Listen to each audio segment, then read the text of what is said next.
ilaha illallah wahdahu la syarika lah iyyahu na'budu wa iyyahu nasta'in wa asyhadu anna sayyidana wa maulana Muhammadan abduhu wa rasuluh shadiqul wa'dil amin. Subhanaka la ilma lana illa ma 'allamtana innaka antal alimul hakim wa la haula wa la quwwata illa billahil aliyyil azim. Rabbi syrah li sadri wa yassir li amri wahlul 'uqdatam min lisani yafqahu qawli, amma ba'd. Para asatidz yang hadir yang sama-sama kita muliakan, para tetuha, para sesepuh, bapak-bapak, ibu-ibu, hadirin dan hadirat rahimakumullah. Menyambung keistiqomahan daripada pelajaran kita, yaitu kitab Al-Wasaya karangan Al-Imam Al-Habib Zain bin Ibrahim bin Zain bin Sumair rahimahumullahu ta'ala wa nafa'ana bi ulumihim wa anwarihim asrarihim wa nafahatihim fid dharain amin. Bismillahirrahmanirrahim. Faidatun, ini adalah satu faidah. Qala Asy-Syaikh Abdul Abbas Al-Mursi radhiyallahu ta'ala anhu. Telah berkata Asy-Syaikh Abdul Abbas Al-Mursi radhiyallahu anhu. Beliau Syekh Abdul Abbas Al-Mursi ini guru daripada Imam Ahmad ibn Athaillah As-Sakandari. Nah, beliau radhiyallahu anhu berkata, kata beliau, wa ammal Khadiru alaihi salam fahuwa hayyun wa qad safahtuhu bi kaffi hada. Adapun Nabiullah Khadir alaihi salam, beliau masih hidup, ya. Dan aku benar-benar telah bersalaman dengan beliau dengan tanganku ini. Nah, artinya termasuk salah seorang hamba Allah yang masih hidup dengan umur yang panjang, yang nanti wafatnya insya Allah menjadi syahid ketika dibunuh Dajjal. Siapa? Yaitu Nabiullah Khadir alaihi salam, ya. Nabiullah Khadir alaihi salam itu syiratnya kalau di dalam tafsir As-Sawi susunan Syekh Ahmad As-Sawi Al-Maliki itu ada 3 lughat yang di masyarakat kita malah kebanyakan salah menyebut nama beliau. Biasanya kalau masyarakat kita nyebut beliau itu Nabi Khaidir, ya. Ada yang Haidir malah. Ada yang pakai kha agak lumayan, Khaidir. Tapi masih salah juga. Nah, yang bujur itu 3 lughatnya, yaitu Khadir, kha-nya dibaca fathah, dotnya kasrah, Khadir. Yang kedua, kha-nya dibaca fathah, dotnya sukun, Khadr. Yang ketiga, kha-nya dibaca fathah, kha-nya dibaca kasrah, dotnya sukun, Khidr. Jadi ada Khadir, Khadr, Khidr. Nah, itu lughat nama daripada Nabiullah Khadir alaihi salam. Itu kalau di dalam tafsir As-Sawi, beliau itu mu'tamad bukan nabi, ya, tapi adalah wali. Berbeda dengan saudara-saudara Nabi Yusuf yang terkesan itu jahat, terkesan karena membuang Nabi Yusuf, ya. Kemudian menipu abahnya Nabi Yakub, membawa satu pakaian Nabi Yusuf, diadukannya ini adalah darahnya Nabi Yusuf, padahal itu adalah darahnya serigala, ya. Nah, itu saudara-saudara Nabi Yusuf itu justru di dalam tafsir itu adalah nabi, mu'tamad ala anbiya'ihim, ya. Itu dibuat pegangan perkataan ulama, beliau justru adalah nabi, ya. Cuman kenapa kok terkesan kelihatan jahat? Itu memang ada namanya amar batin, memang sudah perintah dari Allah Ta'ala secara langsung untuk mengerjakan hal yang sedemikian. Ini kenapa saya sampaikan ini, supaya kita jangan berburuk sangka kepada saudara-saudara Nabi Yusuf tersebut. Karena kalau tidak disampaikan ini untuk sementara orang mungkin akan berburuk sangka, jahat niat daripada saudara Nabi Yusuf, padahal beliau semua adalah para nabi, ya, yang memang diperintahkan Allah melakukan hal yang sedemikian. Nah, itu di chapter juga disebutkan bahwa untuk sementara ini nabi yang masih hidup ada 4 sampai sekarang. 2 di langit, 2 di bumi. Yang di langit Nabiullah Idris alaihissalam dan Nabi Isa yang nanti akan turun dalam rangka membunuh Dajjal. Nah, adapun yang di darat ini tadi, andaikan satu pendapat kita katakan Nabiullah Khadir masih hidup, maka Nabi Khadir termasuk salah satunya, dan yang kedua adalah Nabi Ilyas, ini yang di darat. Nah, maka beliau berdua, Nabi Ilyas dan Nabi Khadir itu akan kumpul di Padang Arafah persis musim haji. Di mana sebelum beliau berpisah, biasa membaca satu bacaan yang masyhur mungkin di telinga kita, Bismillahi masyaallah makana min nikmatin faminallah. Bismillahi masyaallah la yasrifu su'a illallah. Segala macam itu. Nanti setelah itu diucapkan baru beliau musafahah, lalu kemudian beliau meninggalkan tempat tersebut sampai nanti musim haji yang akan datang. Jadi sebenarnya kalau orang beruntung pas lagi melaksanakan ibadah haji tahun tadi di Padang Arafah, banyak mungkin yang bersalaman-salaman, tidak ada nyangka-nyangka, jangan-jangan yang tersalam itu adalah Nabiullah Khadir alaihi salam dan Nabi Ilyas.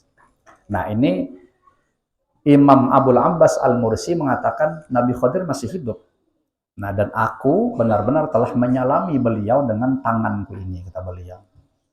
Wa akhbarani anna kullaman qala kulla sabahin, dan Nabiullah Khadir alaihi salam mengkhabarkan kepadaku, kata Imam Abul Abbas nih, bahwa setiap orang yang membaca di setiap subuh, nih setelah sholat subuh kayaknya, dengan versi yang berbeda, yang kalau kita baca manaqib daripada Al-Imam Qutbil Aqwan Sayyidina Al-Habib Muhammad bin Abdul Karim As-Samman Al-Madani, atau yang dikenal dengan nama Syekh Samman.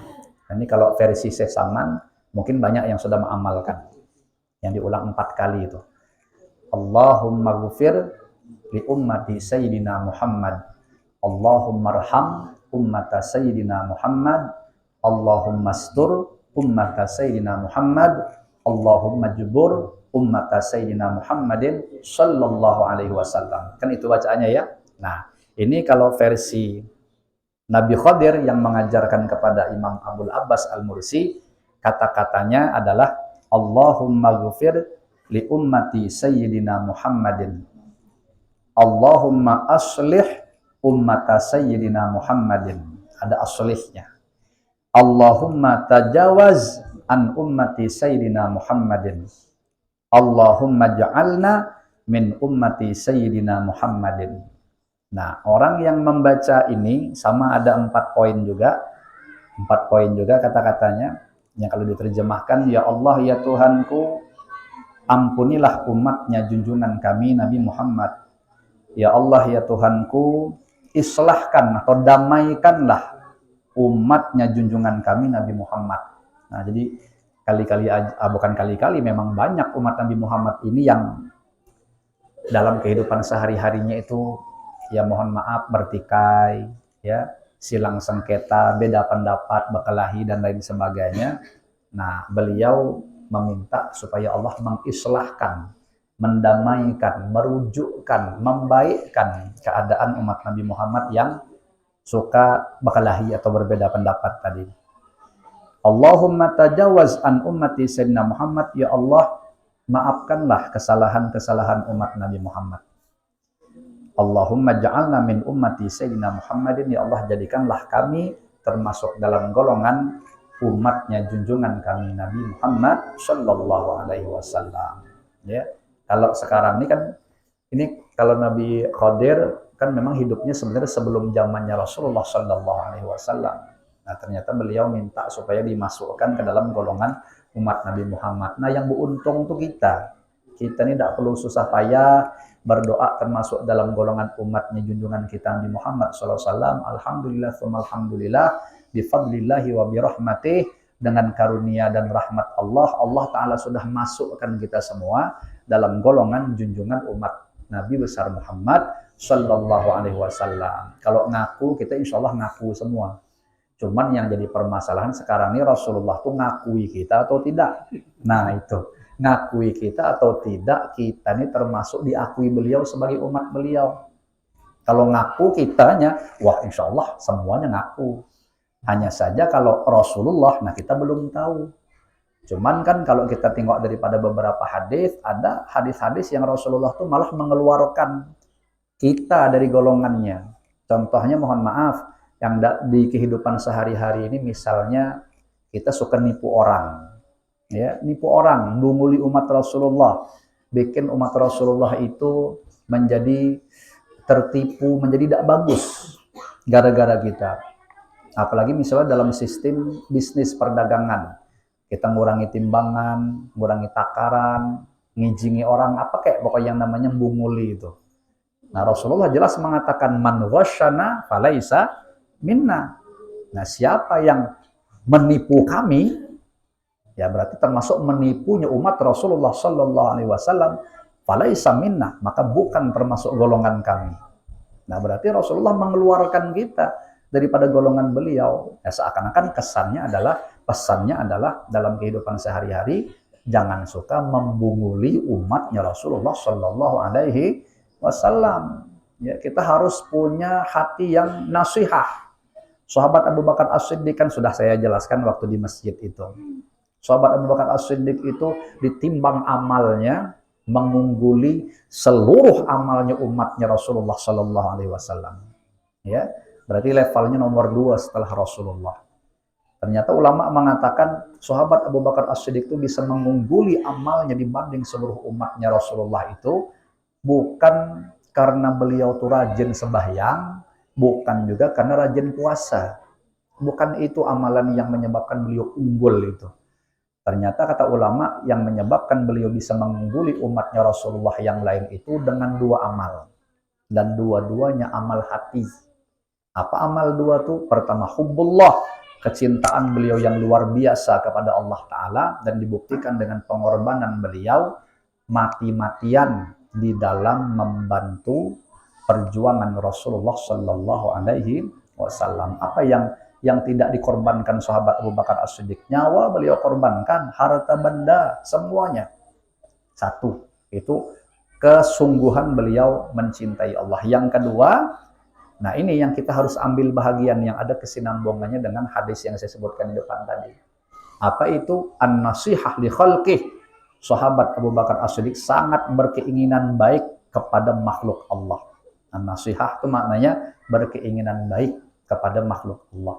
Nah termasuk kalau kita berkeinginan baik, tentu jangan sampai bikin orang rugi. Jangan sampai bikin orang tertipu. Jangan sampai bikin orang itu merasa susah dengan kita. Kalau memang itu watak kita, silahkan aja ngaku-ngaku umat Rasulullah. Cuman Rasulullah Sallallahu Alaihi Wasallam, wallahu alam mau ngakui kita atau tidak sebagai umat beliau. Ya, nah berarti hati-hati. Mudah-mudahan, nah itu tadi. Di sini ada satu amalan di pondok ini yang memang saya latih anak-anak kecil itu ngapalnya, yaitu setelah baca Thariqah Idrisiyah atau Thariqah Ahmadiyah yang diijazahkan oleh Sayyid Muhammad bin Ali Al-Maliki atau juga dari Abah Guru Sekumpul yang biasa dibaca 4 kali setelah sholat itu. La ilaha illallah Muhammad Rasulullah fi kulli lamhatin wa nafasin adadama wasi'ahu ilmullah. Itu dibaca 4 kali. Ya, setiap habis sembahyang. Manfaatnya untuk apa? Kata beliau, insya Allah bihaulillah wa quwatih, kalau mengamalkan itu secara istiqomah, meninggalnya dalam keadaan husnul khotimah. Nah, makanya dilatih kepada anak-anak tuh supaya itu menjadi wiritan yang dibiasakan mereka sampai ke Tuhan. Supaya apa? Betapa berbahagianya kita sebagai orang tua mereka kelak meninggal dalam keadaan husnul khotimah. Siapa yang tidak ingin? Pasti kita ingin. Nah, satu lagi yang dibaca 3 kali, itu sebenarnya tambahan saja dibaca 3 kali. Ganjil. Sebenarnya cukup dibaca sekali pun cukup. Setiap habis subuh sama sore sebenarnya, ya sore habis asar, tapi dilatih di setiap habis sembahyang di sini. Aku baca Allahumma ya Rabba Muhammadin wa ali Muhammadin sholli ala Muhammadin wa ala ali Muhammadin wa jazi Muhammadan sallallahu alaihi wasallam ma huwa ahlu. Nah itu untuk apa? Banyak faedahnya. Di antaranya nanti kita insya Allah akan dikumpulkan di hari kiamat bersama dengan junjungan kita Nabi besar Muhammad sallallahu alaihi wasallam. Bukankah kita pengen kumpul sama Rasulullah sallallahu alaihi wasallam? Kemudian juga dengan baca itu seluruh hak-haknya Rasulullah sudah kita penuhi. Dan kita ini sebagai umat berkewajiban memenuhi haknya junjungan kita Rasulullah sallallahu alaihi wasallam. Dan kita kalau mau jujur, payah rasanya kita mau memenuhi hak beliau itu. Saking banyaknya. Nah maka dari itu, kata Abah Guru Sekumpul, siapa yang mengamalkan bacaan itu tadi, walaupun hanya sekali habis sembahyang subuh, itu langsung dianggap memenuhi seluruh hak-haknya junjungan kita Rasulullah Shallallahu Alaihi Wasallam. Nah kita, orang tua kita, anak kita, semua nanti akan dikumpulkan, insya Allah bihaulillah wa quwwatih bersama junjungan kita Rasulullah Shallallahu Alaihi Wasallam dengan berkat mengamalkan itu tadi. Soro minal abdal, kata Nabiullah Khadir alaihi salam berpesan kepada Imam Abul Abbas Al-Mursi, siapa yang mengamalkan setiap subuh, di sini tidak disebutkan harus diulang 4 kali, sekali pun kayaknya bisa. 4 poin doa tadi, Allahumma gfirli ummati Sayyidina Muhammadin, Allahumma aslih ummata Sayyidina Muhammadin, Allahumma tajawaz an ummati Sayyidina Muhammadin, Allahumma ja'alna min ummati Sayyidina Muhammadin. Soro minal abdal, siapa yang membaca tersebut maka akan masuk dalam golongan wali abdal. Ya, kalau yang di manaqib Syekh Saman itu dibaca 4 kali berulang, maka akan masuk dalam jumlah martabat kutub. Nah, kan bedanya di situ. Sesama masuk dalam golongan wali. Kalau wali abdal ini ciri-ciri terkuatnya kata Abah Guru Sekumpul, hatinya rahmat. Sayang betul dengan umat Rasulullah ini. Tidak mau melihat umat Rasulullah itu susah dalam bidang apapun. Asal nengok umat Rasulullah tuh mungkin tak umut, lagi susah, lagi apa gitu, yang sedang terbebani. Nah, tuh orang-orang yang punya hati seperti wali abdal langsung nyambar. Artinya secepatnya dia akan berusaha membantu, membuat orang itu hilang kesusahannya. Sekurang-kurangnya kalau tidak mampu menghilangkan, mengurangi kadarnya itu. Jadi tidak ada, biarlah urusan dia, urusan aku, salah dewek, susah. Ngapain aku sibuk-sibuk? Oh, tidak mau wali abdal macam itu. Ya, wali-wali abdal itu masih cepat nyambar dia. Yaitu dengan rahmatnya itu. Tidak ada, kalau orang kami Banjar bilang lu kadang magan melihat orang susah, tidak mau. Cepat sekali dia punya watak membantu. So, habis nih daripada wasiat beliau yang ke-42. Nah, beliau melanjutkan lagi sholatur rawatibi, wasiat beliau yang ke-43 berkaitan tentang sholat sunat rawatib. Wa usikum bil muhafadzati ala sholatir rawatibi wa tusamma ar-raghaibah. Ujar Al-Imam Al-Habib Zain, aku berwasiat kepada kalian semua agar hendaklah kalian itu memelihara sholat sunat rawatib. Nah, di mana sholat sunat rawatib ini juga disebut dengan nama ar-raghaib. Nah, ini kalau kita tidak tahu apa tuh sholat ar-raghaib, ialah sholat sunat rawatib. Ini nama-nama yang berbeda, ya. Wahia qabliyatul maktubati wa ba'diyatuha. Adapun salat sunat rawatib itu adalah salat sunat qabliyah maktubah dan ba'diyahnya. Kalau bahasa kita, kalau salat qabliyah ba'diyah. Ya, salat yang ngiringi salat fardu sebelum dan sesudah. Wa tanqasimu ila qismaini, salat sunat rawatib ini terbagi menjadi 2 macam. Muakkadatun, yang pertama salat sunat muakkadah yang dikukuhkan. Apa pengertian sholat sunat muakkad yang dikukuhkan atau dikuatkan itu? Wahiyallati wadhaba 'alaiha ar-rasul sallallahu alaihi wasallam wa lam yatrukha la hadaran wala safaran. Yang dimaksud dengan sholat sunat muakkad, rawatib yang muakkad itu adalah sholat yang menjadi kebiasaan Rasulullah sallallahu alaihi wasallam dan beliau tidak pernah meninggalkannya. Jadi memang sholat ini tidak pernah ditinggalkan Rasulullah. Nah, baik beliau dalam kondisi mukim, artinya ada di rumah, maupun di saat perjalanan. Ini yang muakkad ini tidak pernah beliau tinggalkan. Ya, dalam keadaan apapun tidak beliau tinggalkan. Wahiyya asyaratun, jumlah sholat sunat yang muakkad ini ada 10 rakaat. Rakaatani qabla subhi wahiyya afdaluha. 10 itu diperinci 2 rakaat sebelum subuh. Nah, 2 rakaat sebelum subuh.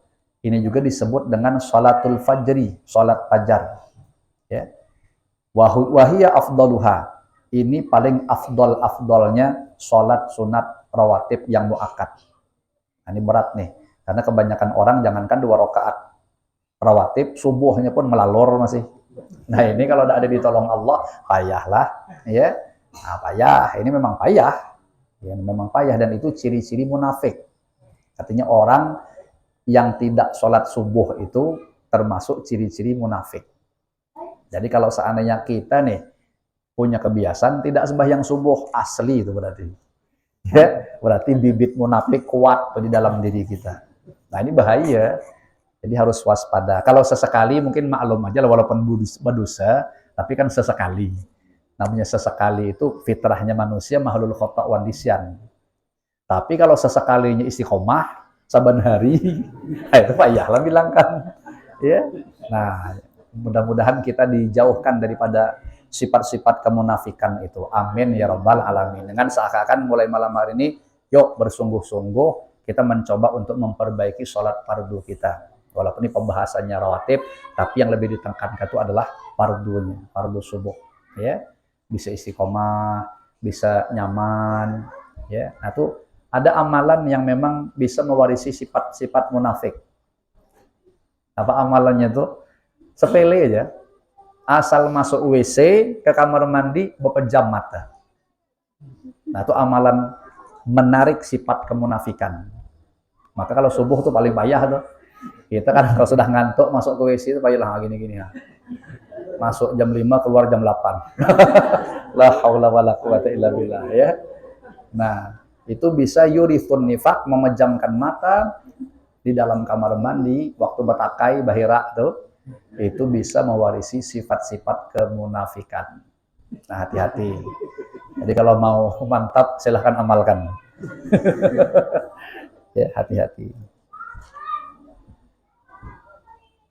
Nah, kita sering nih mendengar qobliyah subuh ini dengan istilah kata-kata sunatul fajri tadi. Kalau di pondok nih wiritan kemarin diamalkan ya. Nah, agak telandau sedikit. Jadi antara ba'diyah qobliyah subuh menuju salat subuhnya ada jeda waktu yang lumayan. Ya, ada jeda waktu yang lumayan. Tidak langsung gitu. Kenapa? Karena ada beberapa wiritan yang harus dibaca. Itu juga merupakan warisan daripada guru-guru kita. Ya, anjuran daripada ulama-ulama kita. Termasuk la ilaha illallah diamalkan. Dah ya, yang itu. Diamalkan ya. La ilaha illallah al-malikul haqqul mubin. Ada ya? Sudah baca ya? Ada tak jaraknya setengah jam? Antara qobliyah subuh menjadi subuhnya. Nah, mudah-mudahan ya, artinya ada tak yang masyarakat ikut berjamaah? Tidak ada belum ya? Tidak apa-apa, insya Allah nanti ada lah tuh. Ya. Kita baik sangka masyarakatnya tawaduk sini, insya Allah. Insya Allah, ya ulillah wa quwwati. Ya. Tawaduk lo ketawa sambil duduk maksudnya. Ya guru ya. Masya Allah. Oke. Nah, ini lebih afdol daripada dunia seisinya ya. Qobliyah subuh ini lebih utama, lebih afdol daripada dunia seisinya. Nah, itu kalau kita memahami kandungan makna salah satu daripada al-asmaul husna, maka qobliyah subuh itu termasuk bahagian nama Allah Asy-Syakur. Ya, Asy-Syakur. Maknanya apa? Allah yang maha bersyukur. Allah yang maha berterima kasih. Di mana terima kasihnya Allah kepada hambanya, apa yang dimaksud dengan Allah maha berterima kasih, maha bersyukur, maksudnya adalah Allah itu membalas dengan balasan yang luar biasa, balasan yang banyak atas amal hambanya yang sedikit. Dan tempo waktunya pun sedikit. Nah, ini contohnya seperti 2 rakaat qobliyah subuh. 2 rakaat qobliyah subuh tuh 5 menit paling lama. Ya kan? 5 menit. Tapi Allah balas dengan khairun minad dunya wa ma fiha. Lebih baik daripada dunia seisinya. Saking syakurnya Allah, saking berterima kasihnya Allah Ta'ala apabila ada hamba yang mau melakukan sholat qobliyah subuh. Apalagi subuhnya. Ya. Nah, jadi itu syakurnya Allah begitu. Luar biasa. Itu 2 rakaat subuh ya. Wa qabla dzuhri, dan 2 rakaat sebelum zuhur. 4 sudah berarti. Wa raka'atani ba'da dzuhri, dan 2 rakaat setelah zuhur. 6 sudah. Wal maghribi, 2 rakaat setelah maghrib. 8 sudah. Wal isya'i, dan 2 rakaat setelah isya. 10. Nah, 10 ini disebut muakkad, yang sangat dikukuhkan, yang tidak pernah ditinggalkan oleh junjungan kita Rasulullah Shallallahu Alaihi Wasallam. Itu pengertian muakkad begitu. Kemudian wa ghairu muakkadin, dan yang bagian kedua sholat rawatib itu adalah ghairu muakkad, artinya tidak dikukuhkan. Apa maksud tidak dikukuhkan? Wahiyal lati lam yuwadzib 'alaiha Rasulullah, yaitu sholat yang tidak dibiasakan oleh Rasulullah Shallallahu Alaihi Wasallam. Artinya kapan beliau gawi, cuman kadang-kadang juga bisa beliau tinggalkan. Nah, itu ghairu muakkad. Kalau yang muakkad itu beliau laksanakan. Nah, yang ghairu muakkad wahya isnata asyarata rakaatan, ada 12 rakaat ini. Rakaatani ukhrayani qabla dzuhri wa ba'dahu, yaitu 2 rakaat yang lain selain muakkad tadi sebelum zuhur, dan yang lain yang selain muakkad setelah zuhur. Jadi kalau digabung sebelum zuhur itu 4 aslinya. 4 dibagi, 2 muakkad, 2 tidak. Yang setelah zuhur 4 rakaat juga dibagi 2 lagi, 2-nya muakkad, 2-nya tidak. Wa arba'u raka'atin qoblal asri, 4 rakaat sebelum asar. Ya. 4 rakaat sebelum asar. Nah, ini kalau model-model seperti tampang kita nih, boro-boro 4 rakaat, asarnya jadilah. Asarnya jadilah. Itu sudah bersyukur. Itu yang menurut sebagian pendapat ulama disebut sholatul wusta, itu sholat asar. Ada pernah kejadian, orang kalau meninggalkan sembahyang asar nih ya, bukan qobliyah asar, sembahyang asarnya, nanti dia akan berani melakukan dosa-dosa besar yang efeknya tuh parah. Jadi kata Guru Bahid dalam sebuah pengajian tuh, saya tertarik dengan sebuah cerita. Ada perempuan itu melakukan 3 dosa sekaligus. Kalau saya tak salah, ya, pertama dia berzina, 1. Yang kedua bunting dia. Sekali bunting anaknya lahir langsung dibunuh. Double dosanya. 1 lagi kalau tidak salah, anak itu dibunuhnya dimasukkan ke dalam baskom. Apa macam rinjing apa-apa gitu, kuali. Nah, ini yang saya lupa. Apakah dijualnya banyunya itu apa disedekahkannya? Itu 3. Ternyata setelah diadukan kepada Rasulullah Shallallahu Alaihi Wasallam, kenapa hal itu bisa terjadi? Jangan-jangan kata beliau itu karena dia meninggalkan sembahyang asar. Jadi orang yang meninggalkan sembahyang asar itu efeknya sangat luar biasa. Jadi wanian, ya. Jadi seakan-akan tuh melakukan dosa besar dengan tanpa ada rasa semacam kayak bersalah, tidak ada. Nah, jadi berhati-hati jangan sampai kita meninggalkan sholat asar. Apalagi yang berkebun, yang begawi-gawi, ya. Nanti jangan sampai gara-gara keasikan di kebun, nganu sawit misalnya, nganu pinang misalnya, atau yang berdagang, jangan sampai ketinggalan sembahyang. Sampai guru Bah itu mengatakan, termasuk tanda pekerjaan yang kita geluti itu berkah kalau di pekerjaan itu tidak tertinggal kewajiban kita dan tidak terterjang larangan. Silahkanlah geluti pekerjaan itu bagus tuh. Berarti mafhum mukhalafahnya, kita begawi apa saja, mau jadi petani, mau jadi pekebun, mau jadi tukang, mau jadi pedagang, mau jadi guru, mau jadi pegawai, kalau sudah dalam menggeluti pekerjaan tuh kita berani ninggalkan kewajiban, termasuk salah satunya ninggalkan sembahyang, atau berani menerjang larangan, berarti usaha kita tidak berkah. Usaha macam itu kita dapat duit, lalu kita kasih makan anak bini, pasti keras hatinya. Jadi artinya kita ini berharap supaya keluarga kita menjadi keluarga yang soleh, solehah, anak-anak turunan kita anak-anak soleh, solehah. Tapi kalau kita dapatkan uang model kayak begitu tadi, kecil harapan, ya. Seakan-akan tuh teruk kita bakalan berusaha mencetaknya itu. Makanya dari kata ulama itu asal makanan kita halal dengan cara bekerja macam tadi, kita kasih ke anak-anak kita, tidak usah payah-payah mendoakan supaya menjadi anak soleh solehah. Insya Allah bihaulillah kuat bakalan menjadi anak-anak yang soleh solehah. Kenapa?